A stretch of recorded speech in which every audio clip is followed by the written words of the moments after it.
समंदर में सन्नाटा नहीं, युद्ध की आहट सुनाई दे रही है। मिसाइलों की गड़गड़ाहट, ड्रोन की भनभनाहट और दुनिया की दो सबसे बड़ी ताकतों के बीच बढ़ता ये टकराव। क्या ईरान ने अमेरिका को उसके ही समुद्री इलाके में खुली चुनौती दे दी है?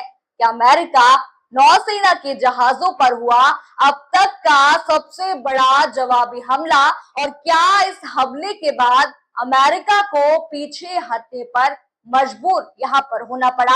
आज के इस रिपोर्ट में खुलेंगे कई बड़े राज और सामने आएंगे वो दावे जिन्होंने पूरी दुनिया का ध्यान खाड़ी क्षेत्र की तरफ खींच यहाँ पर लिया है।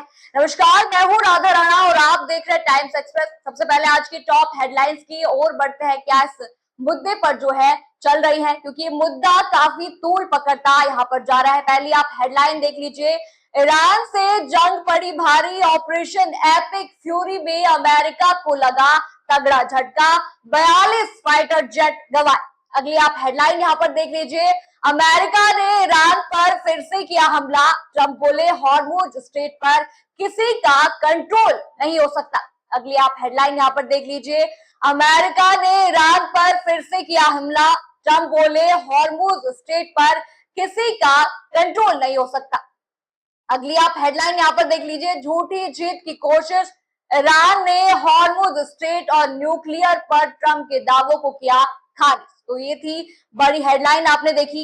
ये मुद्दा काफी टूल इस वक्त जो है पकड़ चुका है। इन घटनाओं ने पूरे पश्चिम एशिया में एक बार फिर से तनाव यहाँ पर बढ़ा दिया है। एक तरफ ईरान अपनी सैन्य ताकत दिखाने का दावा यहाँ पर कर रहा है, तो दूसरी तरफ अमेरिका इन दावों को खारिज करते हुए अपनी सुरक्षा तैयारियों को मजबूत यहाँ पर बता रहा है। दुनिया की नजर अब इस बात पर यहाँ पर टिकी है कि आने वाले दिनों में हालात यहाँ पर शांत होंगे या फिर से तनाव और इस वक्त जो है बढ़ेगा।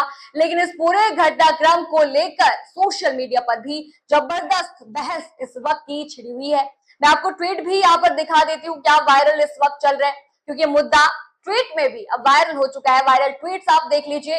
सोहिम का ये ट्वीट यहाँ पर है। अमेरिका के सबसे आधुनिक ड्रोन को ईरान ने मार गिराया। उन्होंने आगे लिखा, अमेरिका कभी भी गल्फ में टिक नहीं सकता।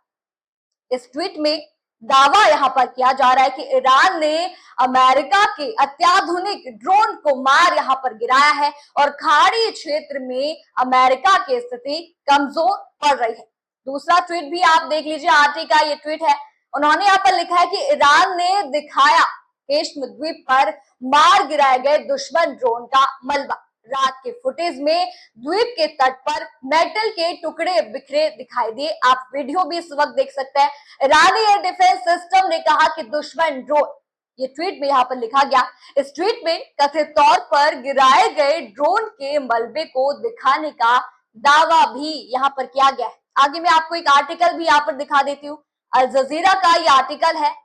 उनकी रिपोर्ट में ईरान के बयान का जिक्र भी किया गया है। जी हाँ, उन्होंने अपने आर्टिकल में यहाँ पर लिखा है कि रिपोर्ट्स के अनुसार ईरान ने आरोप लगाया कि युद्ध विराम का उल्लंघन करते हुए अमेरिकी सेना ने एक ईरानी तेल टैंकर को निशाना बनाया। ईरान का यहाँ पर यह भी दावा है कि उसकी जवाबी कार्रवाई से अमेरिकी जहाजों को भारी नुकसान पहुंचा है। उन्होंने आगे भी आर्टिकल में लिखा है कि ईरानी सेना ने कहा कि अपराधी और आक्रामक अमेरिका तथा उसका समर्थन करने वाले देशों को ये जान यहाँ पर लेना चाहिए कि इस्लामिक रिपब्लिक ऑफ ईरान पहले की तरह ही पूरी ताकत के साथ किसी भी आक्रमण का करारा जवाब यहाँ पर देगा और इसमें किसी तरह की हिचकिचाहट नहीं होगी। उन्होंने आगे भी आर्टिकल में लिखा, इस्लामिक रेवोल्यूशनरी गार्ड कॉर्प्स यानी IRGC की नौसेना ने दावा किया कि युद्ध विराम के कथित उल्लंघन के जवाब में ईरानी बलों ने विभिन्न प्रकार की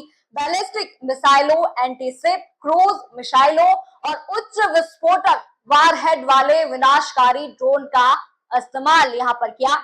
हालांकि अमेरिकी सेना की सेंट्रल कमांड यानी सेंटकॉम ने इन दावों को खारिज करते हुए कहा कि उसने जो है ईरान के बिना उकसावे वाले हमलों को इंटरसेप्ट यहाँ पर कर लिया और आत्मरक्षा में जवाबी कार्रवाई की। आगे भी इन्होंने आर्टिकल में लिखा कि सेंटकॉम का यहाँ पर दावा है कि किसी भी अमेरिकी सैन्य संपत्ति या जहाज को कोई नुकसान नहीं पहुंचा। यानी कि एक तरफ ईरान अमेरिकी जहाजों को नुकसान पहुंचाने का यहाँ पर दावा कर रहा है, जबकि दूसरी तरफ अमेरिका इन सभी दावों को पूरी तरह से खारिज यहाँ पर कर रहा है। अपने वायरल ट्वीट देखिए, आपने आर्टिकल इस वक्त देखा। अब मैं आपको ये मामला भी पूरा बता देती हूँ क्या ये मामला है। चलिए मैं आपको बता देती हूँ क्या है पूरा मामला। तो दर्शकों, अखाड़े के पानी में उठती लहरें अब सिर्फ समुद्री लहरें यहाँ पर नहीं रही। जी हाँ, ये दुनिया की सबसे बड़ी ताकतों के बीच बढ़ते तनाव की गूंज यहाँ पर इस वक्त जो है बन चुकी है। एक तरफ ईरान के बड़े बड़े दावे हैं, दूसरी तरफ अमेरिका की सख्त सफाई। दरअसल हाल के दिनों में ईरान और अमेरिका के बीच तनाव जो है वो लगातार बढ़ता हुआ यहाँ पर दिखाई दे रहा है। सोशल मीडिया और कई अंतरराष्ट्रीय मीडिया रिपोर्ट्स में यहाँ पर यह दावा किया गया कि ईरान ने अमेरिकी नौसेना के कई जहाजों को निशाना बनाया और ड्रोन तथा मिसाइलों से जवाबी कार्रवाई यहाँ पर की। ये रिपोर्ट्स इस वक्त सामने आई। ईरान का यहाँ पर आरोप है कि उसके तेल टैंकरों और कुछ संवेदनशील इलाकों को निशाना बनाने की कोशिश की गई, जिसके बाद उसने जवाबी कार्रवाई यहाँ पर की। वहीं अमेरिका का यहाँ पर यह कहना है कि उसने संभावित खतरों को समय रहते रोक दिया और उसकी किसी भी सैन्य संपत्ति को नुकसान यहाँ पर नहीं पहुंचा।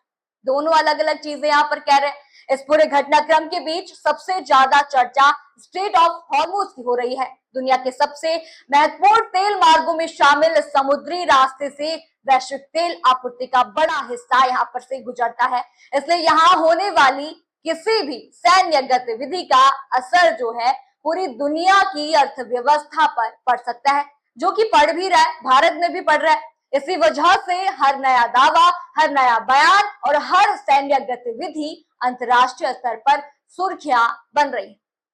फिलहाल दोनों पक्ष अपने अपने दावे यहाँ पर कर रहे हैं और दुनिया की नजर आगे आने वाले आधिकारिक अपडेट्स पर भी इस वक्त जो है बनी हुई है। सच्चाई क्या है इसका इंतजार पूरी दुनिया इस वक्त जो है कर रही है। लेकिन इतना यहाँ पर तय है कि अगर हालात और यहाँ पर बिगड़े तो इसका असर सिर्फ मध्य पूर्व तक सीमित नहीं रहेगा, बल्कि पूरी दुनिया की राजनीति, तेल बाजार, वैश्विक सुरक्षा, महंगाई, हर चीज पर दिखाई देगा। इस खबर पर आपकी क्या राय है, हमें कमेंट करके जरूर बताइए। खबर आपको पसंद आई हो तो वीडियो को लाइक करें, शेयर करें, सब्सक्राइब करें, साथ ही बने रहिए टाइम्स एक्सप्रेस के साथ। धन्यवाद।